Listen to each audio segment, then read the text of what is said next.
Have you ever looked at a piece of steel and asked, where did this actually come from? You might think it comes from the ground. But what if I told you that the iron in your blood is actually an alien visitor? In this video, we are going to uncover a divine mystery that links the death of giant stars to a specific miracle of the Prophet Muhammad, peace be upon him. Let's look at the evidence. First, the science. Did you know that our Earth and even our Sun are not hot enough to create iron? Astrophysics tells us that iron is only forged when massive stars die and explode in a supernova. Billions of years ago, these iron meteors rained down from space and buried themselves in the earth. So scientifically, iron was not born here. It was physically sent down from the sky. Now, travel back 1400 years to the Arabian desert. The Prophet Muhammad, peace be upon him, had no telescope and no knowledge of nuclear physics. Yet in Surah Al-Hadid, which translates to the iron, Allah uses a very specific word in verse 25.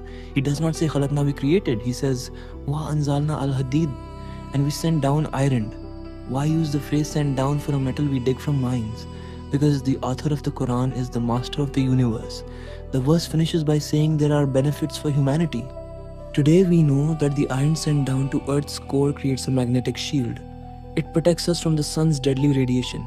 Without this sent down metal, life would not exist. So the next time you feel your heart beat, remember, it is a gift from the stars and a sign from Allah.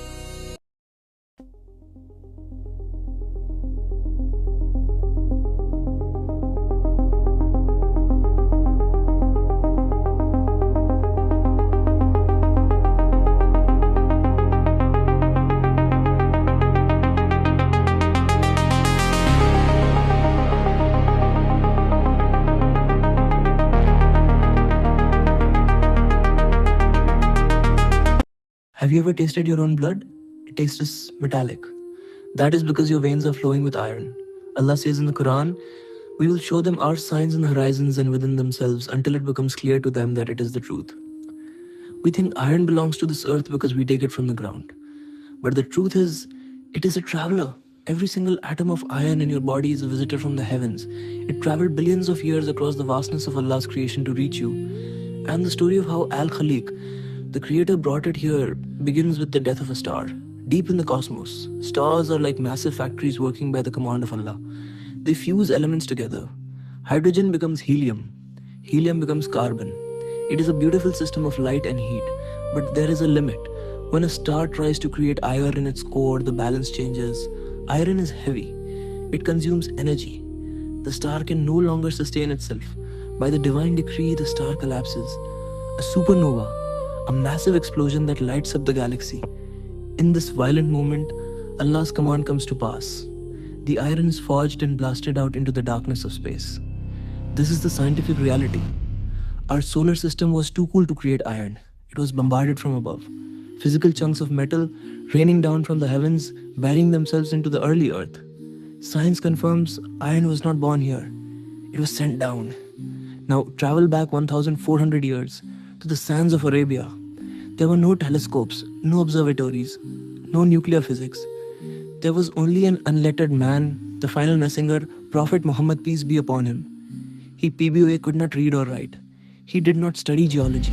Yet, the revelation he received from the Lord of the worlds contained a precise scientific truth. In the chapter named Surah Al-Hadid, the chapter of iron, Allah does not say we created iron. He does not say we grew iron. Allah says in verse 25, wa anzalna al-hadid, and we send down iron. The Arabic word anzalna is used for things coming from the sky, like rain anzalna minasama. For centuries, people wondered, why does the Quran say send down? Iron comes from mines. But today, the truth is laid bare. The words of the Prophet PBUH were not his own. They were from Al-Alim, the all-knowing. The verse continues, in which there is great military might and benefits for humanity. Today we know that the iron core of our earth creates a magnetic shield. It protects us from the sun's deadly radiation. Without this iron that Allah sent down, there would be no atmosphere, no water, no life. So the next time you feel your heartbeat, remember the mercy of your Lord. He brought the stars down just to keep you alive. This is not just science. These are signs for those who reflect. Subhanallah. So what is the conclusion? The universe had to die so that you could live. A massive star had to explode billions of years ago just so your heart could beat today. It is chemically impossible for the earth to create this metal. And it is historically impossible for an unlettered man in the 7th century to know the difference between created and sent down. This is not a coincidence. This is a sign. The iron in your blood is a visitor from the stars. The verse in the Quran is a message from the Creator. And the fact that they match perfectly is proof that the Master of the Heavens is the master of this book. Reflect on this. Subhanallah, Assalamu alaikum.